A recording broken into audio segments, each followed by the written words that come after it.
നമസ്കാരം. റാഫ്റ്റോ ക്രിക്കറ്റിലേക്ക് എവർക്കും സ്വാഗതം. ICC T20 world കപ്പിൻ്റെ സൂപ്പർ 8 ആദ്യ മത്സരത്തിൽ സൗത്ത് ആഫ്രിക്കയോട് പരാജയപ്പെട്ട ടീം ഇന്ത്യ ഇതാ അതിശക്തമായി തിരികെ എത്തിയിരിക്കുന്നു. സിംബാബ്വെയെ 72 റൺസിന് പരാജയപ്പെടുത്തിക്കൊണ്ട് സെമി ഫൈനൽ സാധ്യത ജ്വലിപ്പിച്ചിരിക്കുകയാണ്. ഇന്ന് നടന്ന മറ്റൊരു മത്സരത്തിൽ വെസ്റ്റ് ഇൻഡീസിനെ സൗത്ത് ആഫ്രിക്ക പരാജയപ്പെടുത്തുക കൂടി ചെയ്തതോടെ കാര്യങ്ങൾ ഇന്ത്യയുടെ വരുതിയിലേക്ക് വന്നിരിക്കുന്നു. ഈ മത്സരത്തിൽ ആദ്യം ബാറ്റ് ചെയ്ത ഇന്ത്യ നിശ്ചിത 20 ഓവറുകളിൽ 4 വിക്കറ്റിന് 256 റൺസ് അടിച്ചപ്പോൾ മറുപടി ബാറ്റിങ്ങിൽ സിംബാബ്വെ നിശ്ചിത 20 ഓവറുകളിൽ 6 വിക്കറ്റിന് 184 റൺസാണ് അടിച്ചത്.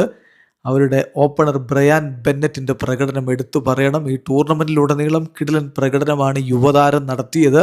59 പന്തുകൾ നേരിട്ട് 8 ഫോറും 6 സിക്സും അടക്കം 97 റൺസാണ് അദ്ദേഹം അടിച്ചത്. അദ്ദേഹം ഒരു സെഞ്ചുറി അർഹിച്ചിരുന്നു. പക്ഷെ ഒരിക്കൽ പോലും സിംബാബ്വെ ഈ ചേസിൽ വിജയിക്കുമെന്ന പ്രതീതി ഉളവാക്കിയിട്ടില്ല.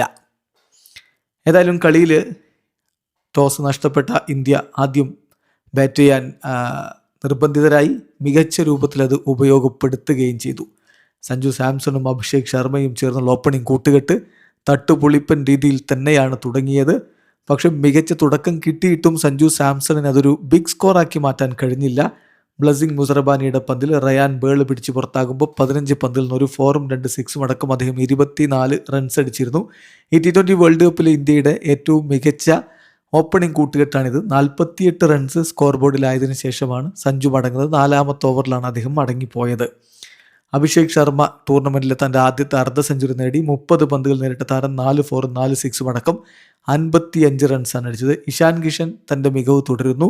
24 പന്തുകളിൽ 4 ഫോറും 1 സിക്സും അടക്കം അദ്ദേഹം 38 റൺസ് അടിച്ചപ്പോൾ നായകൻ സൂര്യകുമാർ യാദവ് വെറും 13 പന്തുകളിൽ നിന്ന് 3 ഫോറും 2 സിക്സും അടക്കം 253.85 സ്ട്രൈക്ക് റേറ്റിൽ 33 റൺസ് അടിച്ചിട്ടാണ് മടങ്ങിയത്.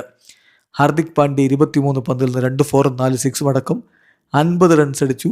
ഇന്നിങ്സിലെ അവസാനത്തെ 2 പന്തുകൾ അദ്ദേഹം സിക്സറിന് പറത്തിക്കൊണ്ടാണ് ഫിനിഷ് ചെയ്തത്. തിലക് വർമ്മ 16 പന്തുകൾ 3 ഫോറും 4 സിക്സും അടക്കം 44 റൺസ് സംഭാവന ചെയ്തു.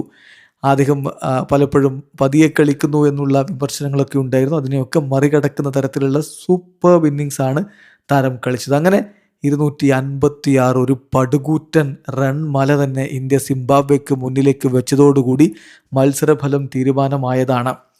ബെന്നറ്റും മറുവാണിയും ചേർന്നുള്ള ഓപ്പണിംഗ് കൂട്ടുകെട്ട് അത്ര വേഗത്തിലൊന്നുമല്ല സിംബാബ്വെക്ക് വേണ്ടി സ്കോർ ചെയ്തു പോയത്. മറുവാണി 7ാമത്തെ ഓവറിൽ പുറത്താകുമ്പോൾ അവരുടെ സ്കോർ ബോർഡിൽ 44 റൺസാണ് ഉണ്ടായിരുന്നത്. അദ്ദേഹം 20 പന്തിൽ നിന്ന് 20 റൺസാണ് അടിച്ചത്. അക്സർ പട്ടേലാണ് അദ്ദേഹത്തെ മടക്കിക്കൊണ്ട് ഇന്ത്യക്ക് ബ്രേക്ക് ത്രൂ നൽകിയത്. പിന്നാലെ മയേഴ്സ് മടങ്ങി 9 പന്തിൽ 6 റൺസ് അടിച്ച അദ്ദേഹത്തെ വരുൺ ചക്രവർത്തിയുടെ പന്തിൽ തിലക് വർമ്മ പിടിക്കുകയായിരുന്നു.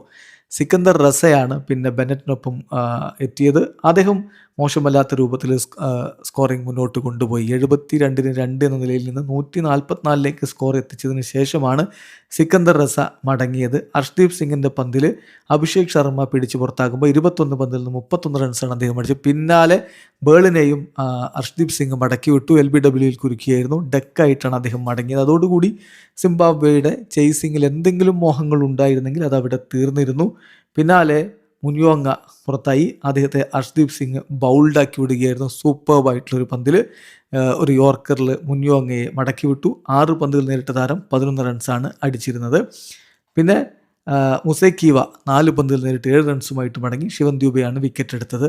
ഏതായാലും അപ്പോഴും ഒരു ഭാഗത്ത് നിലയുറപ്പിച്ച ബ്രയാൻ ബെന്നറ്റ് ഒടുവിൽ ഇന്നിങ്സ് അവസാനിക്കുമ്പോൾ സെഞ്ചുറിക്ക് തൊട്ടരികിലെത്തിയിരുന്നു. 59 പന്തിൽ നിന്ന് 97 റൺസാണ് അദ്ദേഹം നേടിയത്.